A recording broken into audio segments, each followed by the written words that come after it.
Hey everyone, my name's Julie Davey and I am a neurological physio, but I'm also the founder of MS Get a Head Start, which is an innovative 6-week high-intensity interval training and health behaviour education program. MS Australia have asked me just to put a little motivational video out for all those in Australia living with MS at the moment through this really challenging and obviously unprecedented times of how do we live with COVID-19. So this is going to be just a short video just to give you some little motivational things of how you can really enhance the time that we've currently got at the moment, even though it is quite different to our normal. So obviously you're going to be doing lots of your physical distancing, some, that social isolation, well, they're talking social isolation, but obviously not socially, just physically distancing yourself. And a lot of you are going to be spending a lot more time at home, okay, and confined into your own, immediate people in your house than you have done for a while. So I want to give you a couple of tips and a few things that you can be working on. So when it comes to things like brain health, okay, there is 4 key things, okay, that you can do for brain health, okay. The first one is exercising 3 to 4 times a week, hard enough to get out of breath, okay. So I want to see you puffing and panting. Now we're not talking about doing anything really, super long walks or things like that. It can be as simple as 20 seconds of shadow boxing, okay. So if your mobility is confined, okay, and you are more confined to a wheelchair or very limited with your walking, you can get your heart rate up just by doing some boxing, okay. Just sat there, just really going for it. 20 seconds of boxing, 20 seconds rest. Do that 3 times. If you've got access to something like an exercise bike, that's amazing. Just try and pedal as fast as you can, again, for like 20 seconds or so, and then get your breath back. If you are, physically good and you can get out walking, and even if you can run, things like skipping, like if you've got a skipping rope in the garage, if you did 30 seconds of skipping, whew, that will get your heart rate up. So just think, have a little look at your schedule, your diary, and I do recommend this is a perfect time to be really optimizing your time. So getting a diary out of the week, when can you be getting that 3 to 4 times a week, puffing and panting, out of breath? That's number 1 for your brain health. Number 2 is learning something new. And what a great time, while we're all being more confined to our homes, okay, to really have that little bit of extra time on your hands. What can you do to challenge your brain?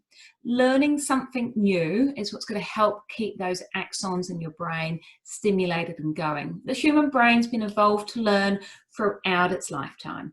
So I'd say write a list. Now that list could be anything. It could be learn Tai Chi, Pilates, salsa dancing, knitting, needlework, wood turning, learning to speak Spanish, learning astrology, learning algebra. It doesn't matter what it is.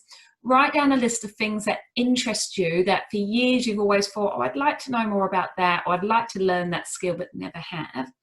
And then pick a couple that are important, that you think are important to you right now. And can you find online learning for it?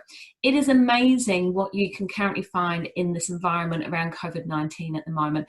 So many businesses and practices have had to move to having online content.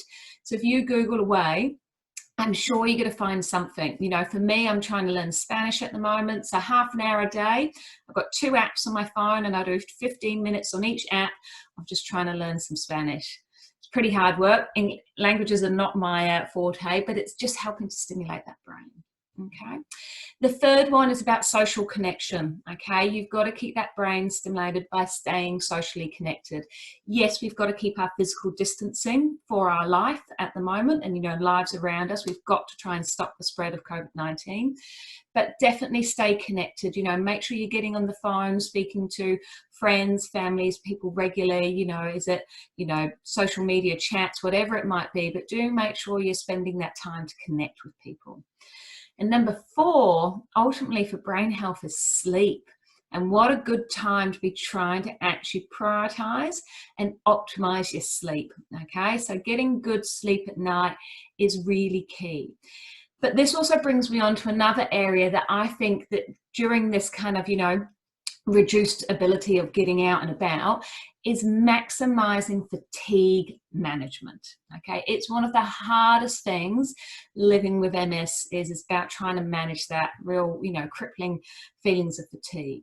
So the advice I give to the clients I work with, it's all about circadian rhythms and scheduling, but most people do boom and bust. They try and do as much as they can in the morning, they work really hard for the day, and then they are crashing. Now that crash could be at 3 o'clock, it could be at 4 o'clock, and then that's it. The key with fatigue management is to rest before you crash. Okay, so I say if your fatigue is pretty good and you're not too worried about it, just take one rest, a 20-minute break around lunchtime. Now, when we're talking about fatigue management, we're looking about trying to switch off your brain activity. So fatigue management is not watching TV, scrolling on your mobile phone, checking emails, reading a book. Fatigue management is no stimulation at all, no visual, no verbal, no auditory. So it's either close your eyes and have a 20-minute power nap, or the one thing that from an auditory point of view that can help is guided meditation. So sticking in some headphones or playing on your phone, one of these guided meditation apps. So one 20-minute break a day, okay, if your fatigue isn't bad. If you're really struggling with fatigue, now's your real opportunity to try and take maybe a 20-minute break. Is it about 10 or 11 o'clock, after you've been up for a few hours, and then again about 2 or 3 o'clock. It'll take about 3 to 4 weeks of doing that every day till it becomes a habit, and also till you see the benefit. And trust me, when you start doing it, nearly every person I work with comes around and goes, oh my God, that does actually make a difference. So as I say, you've got ideal opportunity here. Catch up on some sleep, get your fatigue management going, and also let's look about learning something new. Let's do something for brain health. But obviously I'm a physio, so I'm all about exercise. So the final messages I want to leave you with is about that getting out of breath. Okay, so we've got a few things about being physically active and exercise. So if you are relatively unimpaired and say walking, etc., is not an issue for you with your MS, get outside every day for a walk. Okay, so trying to get, I'm trying to get my 10,000 steps in just in my little local area, going out for 2 or 3 half-hour walks. So, can you kind of schedule in your exercise, get out for a walk, and then you can carry on with the work day that you may need to do from either home or if you're going into work still. So, walking, just generally moving around the garden, moving around the house is awesome, okay? Now, if you can't get out for a walk, make sure you're still getting outside, okay? Get some vitamin D in you, sit out into the garden, sit onto the deck, whatever it might be. Make sure you're getting outside, just to kind of keep that brain fresh as well as absorb that vitamin D.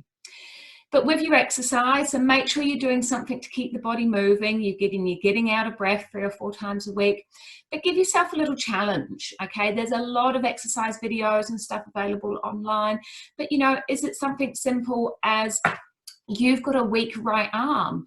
Well, does that mean get hold of a tin of beans and practice? Oh, I can only do 2 of these. Okay, well, today's 2. Let's do 2 days later, let's do 4, okay?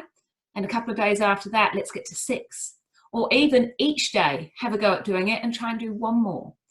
My biggest piece of advice, if you are still able to get up out of a chair, is sit to stands, okay? This is a challenge that anyone who is just about able to get up out of a chair, even if you need a bit of an assistance, so you need to push with your arms, and even if you're absolutely fine getting out of a chair, 100 sit to stand challenge, okay?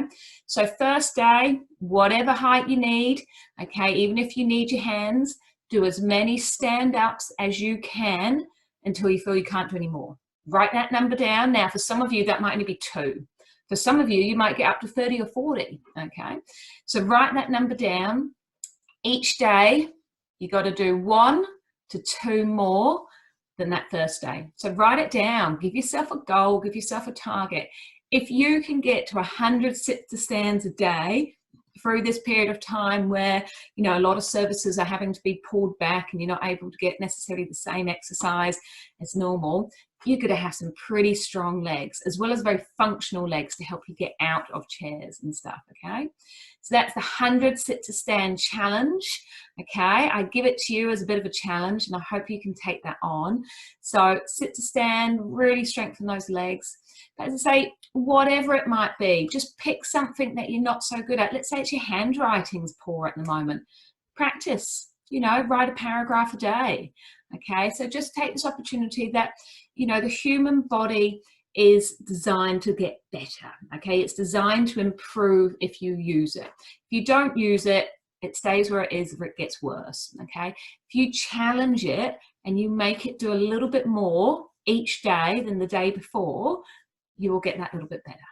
Okay, so as I said, my name's Julie Davey. I am from MS Get a Head Start. I've popped our website address on the bottom here, so www.ns-ghs.com. Please have a look at it. You know, we've got international rollout of the program. You can get your therapists that you're working with already to become accredited providers of the program, and we're also just starting to provide some one-on-one online provision of the program as well. So please get in touch if you'd like to know more. Be safe, be well, and be kind to each other, guys. It's challenging times for everyone, and we will come out of this stronger together. And as I say, really relish in the opportunity to maximize your brain health, that sleep, that fatigue management, and getting into a really good exercise routine without distractions from elsewhere. Okay. It's been a pleasure, guys. Take care. Bye.